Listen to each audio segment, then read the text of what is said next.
जय भारत, भारत माता की जय।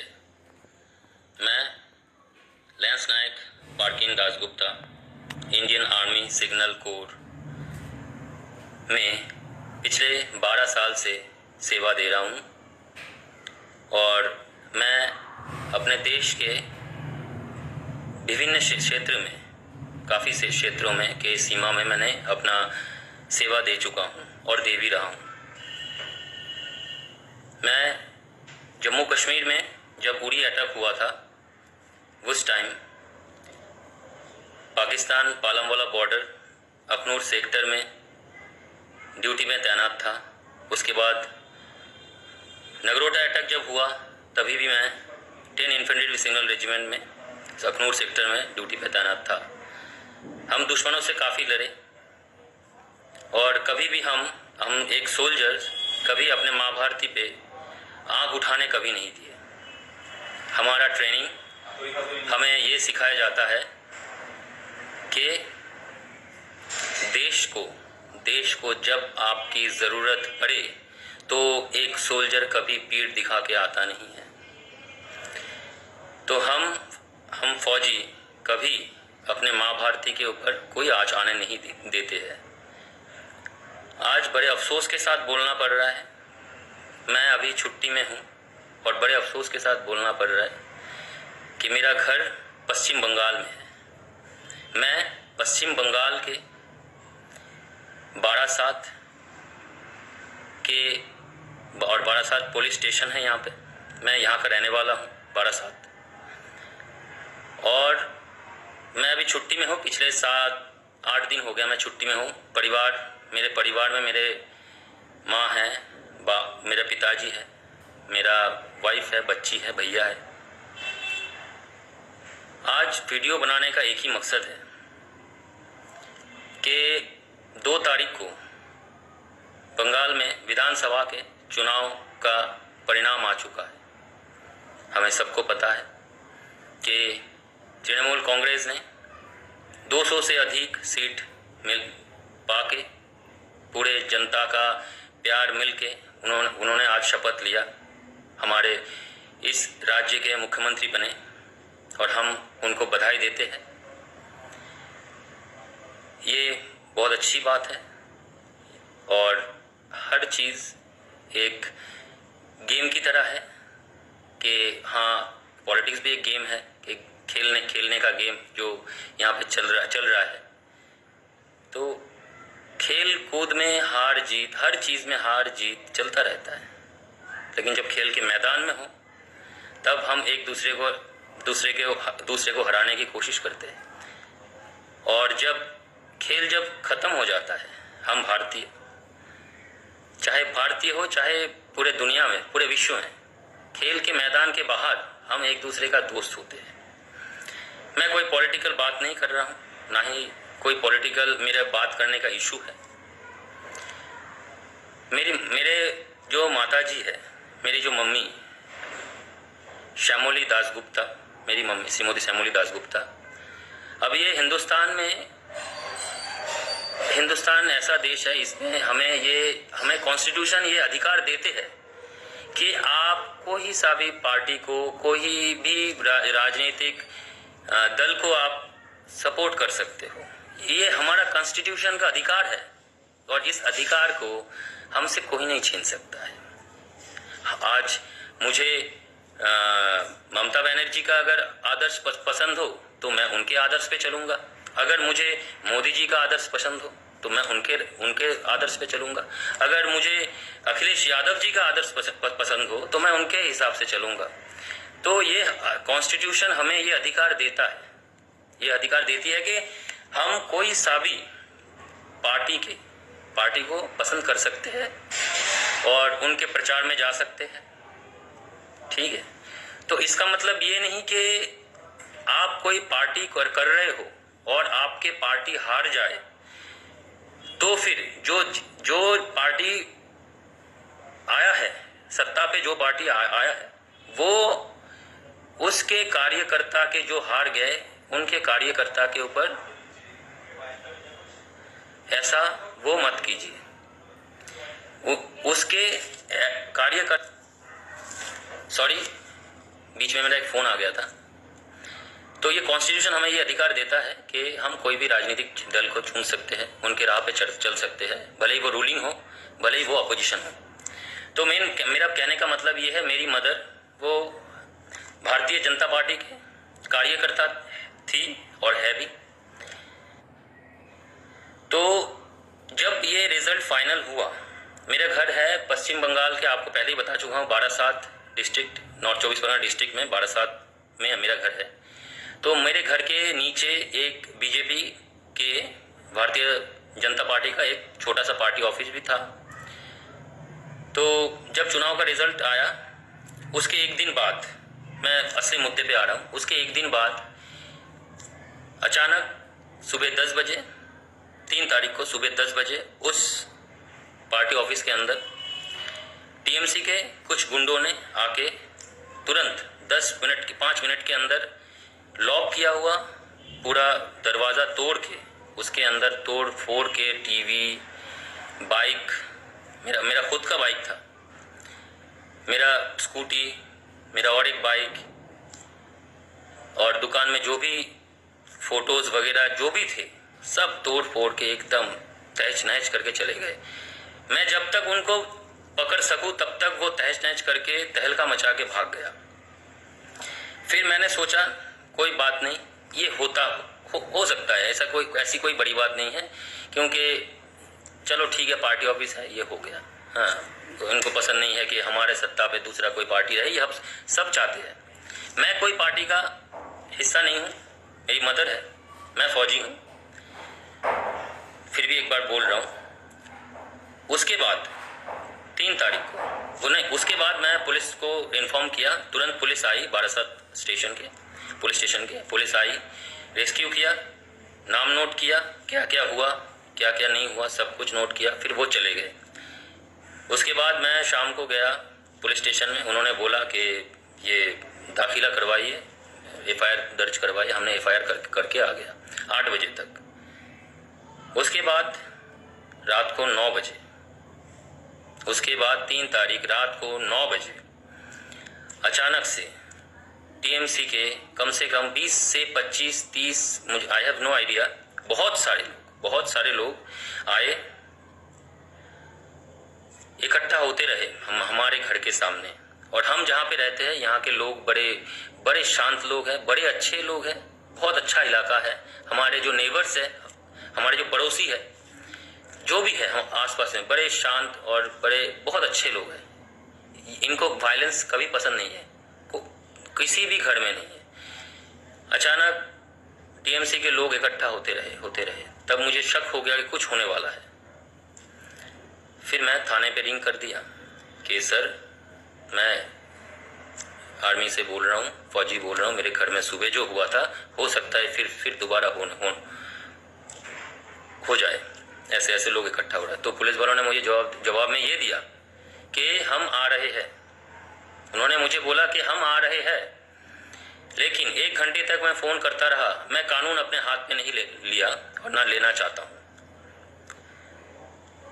1 घंटे तक टीएमसी के जो भी कार्यकर्ता थे, मैं इनको टीएमसी के कार्यकर्ता नहीं मानता हूँ, मैं इनको एक्चुअली एक फौजी, इस टाइप के इंसान को ये कोई पार्टी का कार्यकर्ता नहीं हो सकता है। इस टाइप के इंसान जो होते हैं, ये एंटी सोशल होता है, ये कोई पार्टी का कार्यकर्ता नहीं हो सकता, क्योंकि पार्टी के कोई भी कार्यकर्ता इस टाइप का काम नहीं करेगा। इन लोगों ने 1 घंटे तक, 1 से 1.5 घंटे तक हमारे घर में पत्थरबाजी करते रहे, सब कुछ तोड़ फोड़ दिया। मैं बिल्कुल चुप रहा। मुझे, मेरे मदर को, मेरे परिवार को, मेरे वाइफ को, मेरे पूरे सदस्यों को बहुत बुरी तरीके से इतने स्लैब लैंग्वेजेस यूज़ किए, मैं वो बोल नहीं सकता हूँ। मैडम, 2 बजे तक पैसे हमारे अकाउंट में नहीं आया तो कंपनी से मटेरियल नहीं निकलेगा। मामी साहब जल्दी करिए, अगर मटेरियल नहीं आया तो ऑर्डर हाथ से निकल जाएगा। भाभी साहब मुझे दे दो पैसे, अभी कराता हूँ जमा अपने घोड़े। ये सब करने के बाद पुलिस स्टेशन में मैं लगातार फ़ोन करता रहा, और मैं वो वीडियो भी पोस्ट करूंगा जो ये लोग पत्थर मार रहे थे। मैं उतना अच्छे से नहीं पोस्ट कर पा रहा था, क्योंकि बहुत बुरी तरीके से पत्थरबाजी हो रहा था मेरे घर में, और बम फेंकने के लिए ये लोग तैयार थे। इस टाइप से मतलब धमकियां दिया जा रहा है कि रेप करेगा। आज मुझे बहुत ही शर्म महसूस हो रहा है, बहुत ही शर्मिंदगी लग रहा है कि मैं एक फौजी जो देश के लिए हर जगह पे हम तैनात रहते हैं, आज इस पश्चिम बंगाल के इस सरकार के अंदर ऐसे गुंडे आ रहे हैं जो मुझे ये धमकियां दे रहा है कि मेरी बीवी, मेरी 5 साल की बच्ची, मेरी वाइफ, मेरी मदर, इनको रेप करेंगे, ये लोग रेप करेगा मेरे सब, और बाकी पूरा घर को अपने कब्जे में कर लेगा। इस टाइप से धमकी देके गया है। उसके बाद मैं अपने यूनिट के तरफ से हेल्प मांगा। पुलिस वाले नहीं तो जा रहे थे, फिर आ रहे थे, फिर ये पत्थरबाजी चला था, फिर थोड़ा बहुत कम हुआ। लेकिन मैं फौज का सहारा नहीं लेना चाहता हूँ। ज़रूरत पड़े तो फौज का मैं सहारा लूँगा। मैं इसीलिए बोल रहा हूँ, मैं फौज का सहारा नहीं लेना चाहता हूँ। फौज मुझे रेस्क्यू करके यहाँ से निकाल लेगा, मेरे परिवार को बचा लेगा। लेकिन आज मुद्दा ये है, मैं फौजी हूँ, मेरे परिवार को बचा लोगे आप, मुझे सिक्योरिटी दे दोगे। लेकिन मैं ये नहीं बोल रहा हूँ कि बीजेपी के कार्यकर्ता जो भी है, मैं कोई राजनीतिक रंग नहीं लगाना चाहता हूँ। जो भी कार्यकर्ता, आज जो भी लोग, जो भी आम जनता जो भी है, इनके ऊपर जिस हिसाब से टॉर्चर हो रहा है, मैं उनके हित में बात कर रहा हूँ। और सबसे पहली बात ये है कि मैं आज 3 दिन से घर से बाहर नहीं जा रहा हूँ, क्योंकि मुझे ये डर है, ये पैनिक फील हो रहा है कि अगर मैं बाहर गया तो मेरे परिवार के ऊपर टीएमसी के गुंडों ने हमला बोल देगा।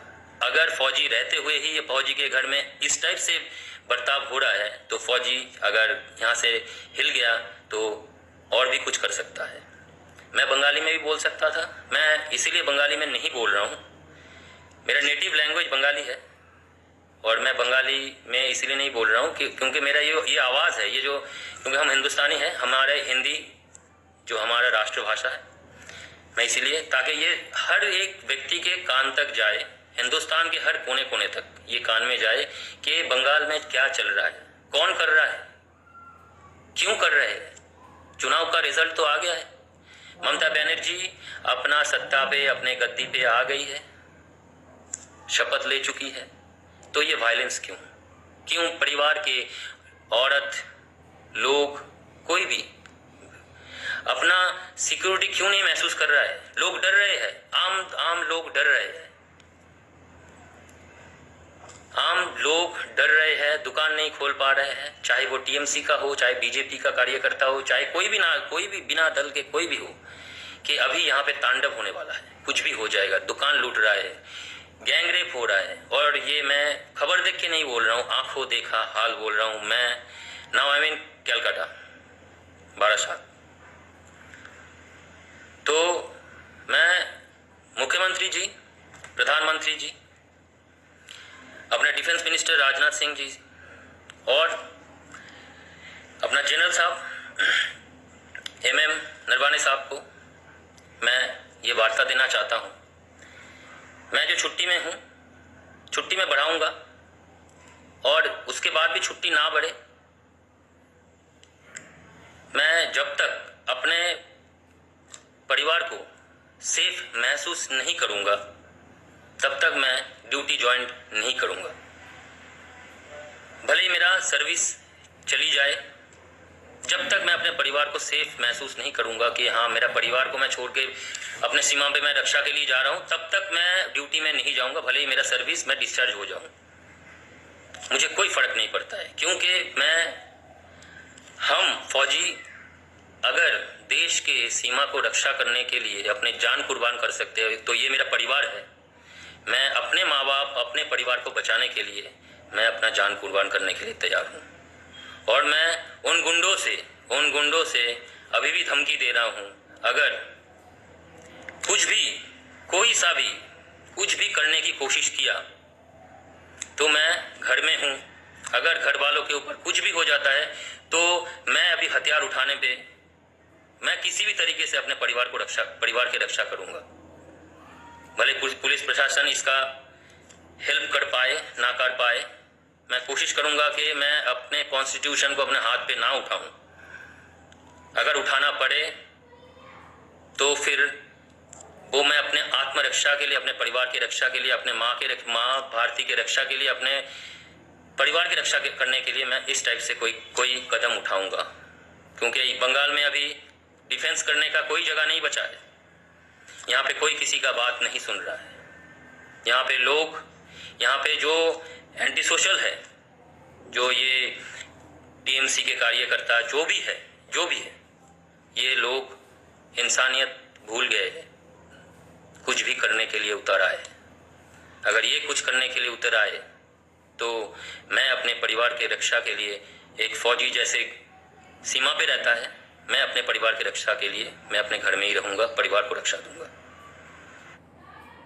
मैं बहुत लंबे समय से रियल टाइम के उदाहरणों के साथ एक रिलायबल और प्रॉफिटेबल ऑनलाइन ट्रेडिंग प्लेटफॉर्म की ओके, मैं यहाँ तक बोल के अपना जो वक्तव्य था, जो बोलना था, मैं बता दिया। प्लीज़ मेरा ये जो वीडियो है शेयर करें, और मुझे कोई पॉपुलैरिटी के लिए शेयरिंग नहीं चाहिए। जो एक्चुअल ग्राउंड की हकीकत है, जो ग्राउंड में हो रहा है, मैं वही बताया। तो मेरा सबसे ये निवेदन है कि इस वीडियो को कोई राजनीतिक रंग ना लगाए, और मैं ये गुहार लगाता हूँ पश्चिम बंगाल के मुख्यमंत्री ममता बनर्जी, हमारे देश के प्रधानमंत्री नरेंद्र मोदी जी, आप दोनों ने इसके पहले हमारे भारत में, हमारे बंगाल में जब भी कभी भी कोई सा भी प्रॉब्लम आया है, अम्फान आया, तभी भी दीदी हमारी सत्ता पे थी और मोदी जी प्रधानमंत्री थे। दोनों मिलकर कोरोना के साथ लड़े। उसके बाद चुनाव हुआ, चुनाव में एक दूसरे के विपक्ष में थे, लेकिन हमें कोरोना के तरह और अम्फान की तरह, जैसे हम दोनों राजनेता को हम साथ मिलके काम करते हुए देखे थे। आज बंगाल के आम जनता ये चाहते हैं, इस देश में जो वायलेंस हो रहा है, प्लीज़ दीदी और मोदी जी, प्लीज़ प्रधानमंत्री जी, आप दोनों सरकार मिलके इस वायलेंस को कम करे। नहीं तो अभी जो सिचुएशन बंगाल में चल रहा है, आप लोगों को वोट देने के लिए और कोई नहीं बचेगा। यहाँ पे बचेगा तो अराजकता बचेगा, और कुछ नहीं बचेगा, और कुछ नहीं बचेगा।